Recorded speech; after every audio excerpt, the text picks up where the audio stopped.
ইহুদির লেখা তরজমা নয়, বারেলির ইমাম আহমদ রাজার লেখা কানজুল ঈমান পড়ো।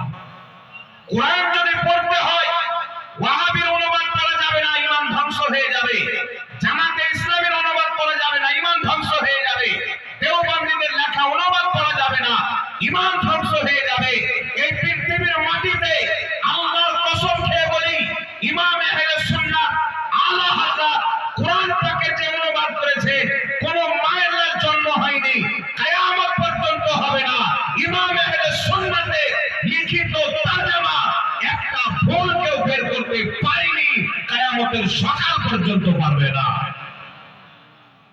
কেউ নবী মুস্তাফার কোরআন পাকের অনুবাদ করে গুস্তাখি করেছে, কেউ আল্লাহর বেয়াদবি করেছে, কেউ লিখেছে ওয়া জাদাকা দাল্লান ফাহাদা।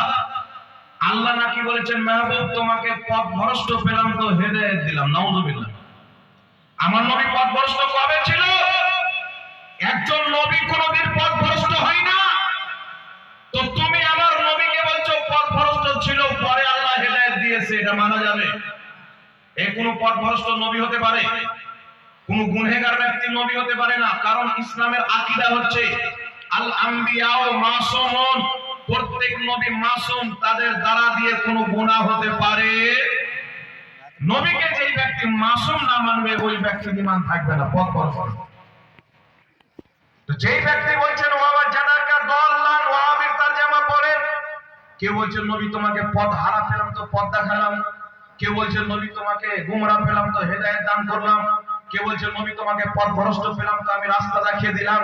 এই রকম অনুবাদ করেছেন, নবী পাকে অপবাদ করেছেন, নবী পাকে অপমাননা করেছেন, নবী পাকের তাওহীন করেছেন। কিন্তু পৃথিবীর জমিনে মাত্র একটি অনুবাদ, যার নাম হচ্ছে কানজুল ঈমান। ইমাম আহলে সুন্নাতে কানজুল ঈমান খুলে দেখে আলা হযরত তরজমা করছে ওয়া জাদাকা দাল্লান মাহবুব তোমাকে স্বীয় মুহাব্বতে আত্মহারা পেলাম, আমি নিজের দিকে রাস্তা দিয়ে দিই। সুবহানাল্লাহ। নারায়ে তাকবীর, নারায়ে রিসালাত। মুফতি জাহাঙ্গীর আলম সাহেব।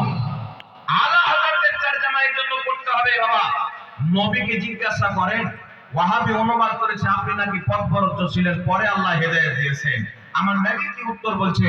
ইমাম বুখারী রাহমাতুল্লাহ আলাইহির লিখিত কিতাব তারিখুল কবিরের মধ্যে হাদিস, ইমাম তাবরানী রাহমাতুল্লাহ আলাইহির লিখিত কিতাব মুআজামুল কবির লিতাবরানীর মধ্যে হাদিস, ইমাম হাকিম রাহমাতুল্লাহ আলাইহির লিখিত কিতাব হাকিম আল মুস্তাদরাক আলা সাহিহাইনের মধ্যে হাদিস।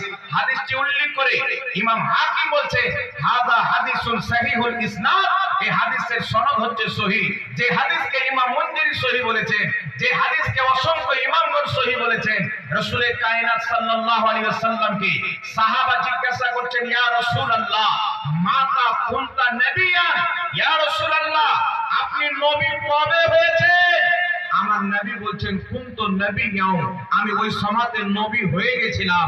ওয়া আদামু বাইনা রূহি ওয়াল জাসাদ, আদমের দেহের মধ্যে আত্মা ভরা হয়নি, আমি মুস্তাফা নবী হয়ে গেছিলাম। জোরে বলো সুবহানাল্লাহ। আজ কিছু মাতাল নবী বেরিয়েছে বাংলাদেশের মাটিতে, আর ভারতে কয়েকটা ফুচকা বেরিয়েছে, ওর বাপও মাদ্রাসা দেখেনি, আর এই বেটা নাকি মুসলমানদের বক্তা।